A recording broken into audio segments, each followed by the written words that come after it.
Hello friends, আবার একটি নতুন গল্প নিয়ে ফিরে এলাম।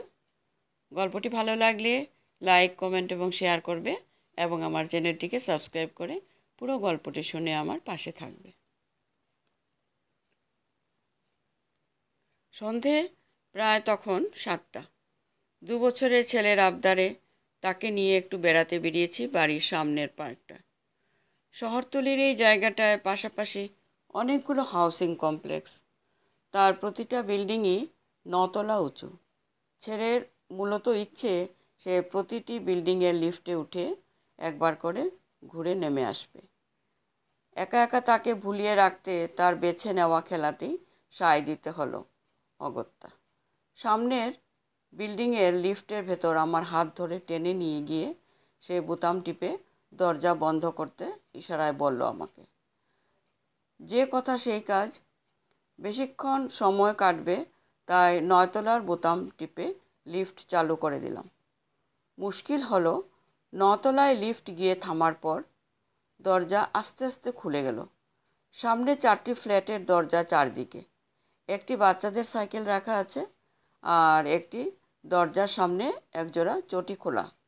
ছেলে আমার হাত ছাড়িয়ে ইতিমধ্যে সামনের স্পেসটিতে পদার্পণ করেছে আর আমাকে আসার জন্য বারবার ডাকছে। ভাবলাম তবে এক কাজ করা যাক, ছাদ থেকে ঘুরে আসি।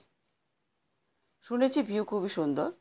কেন জানি না একটা অদ্ভুত গা ছমছমে ভাব ঘিরে ধরেছিল কিছুক্ষণ থেকেই, কিন্তু ছেলের বায়নাকে উপেক্ষাও করতে পারছিলাম না। পায়ে পায়ে সিঁড়ির দিকে এগিয়ে চললাম। পরের ফ্লোরের ছাদ। ছাদের দরজা খোলাই পেলাম। আমি স্পষ্ট বুঝতে পেরেছি ততক্ষণে গণ্ডগোলটা কোথায়। এক ছায়ামূর্তি আমাদের পিছু নিয়েছে, কিন্তু তখন আর আমার ফিরে যাওয়ার উপায় নেই। যা আছে কপালে ধরে নিয়ে ছেলে যেদিকে নিয়ে যাচ্ছে সেদিকে এগিয়ে চললাম। আমি 2 পা এগোই তো সেই অবয়বও এগোয়। ছেলের কিন্তু কোনো খেয়াল নেই, সে আমার হাত ধরে টেনে নিয়ে যাচ্ছে।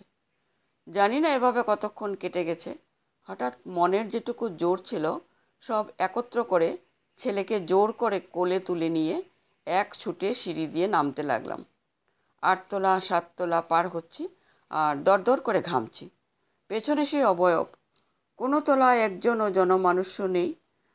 ও হ্যাঁ, 9তলা দিয়ে নামার সময় সেই সাইকেলের চাকা আর প্যাডেল কি করে ঘুরছিল আমার জানা নেই। কোথাও কোনো হাওয়া বাতাস আসার জায়গা থাকার প্রশ্নই ছিল না, যেখানে ওই বদ্ধ ফ্ল্যাট এর মধ্যে।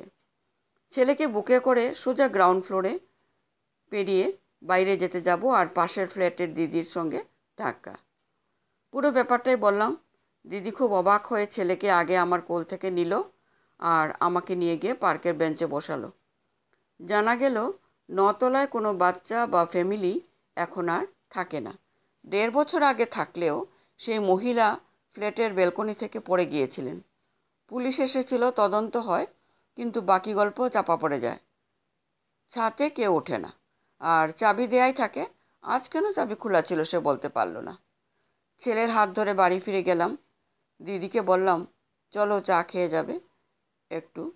লিফটে তো রোজই যাতায়াত করতে হবে, তাই বেশি ভেবে লাভ কি।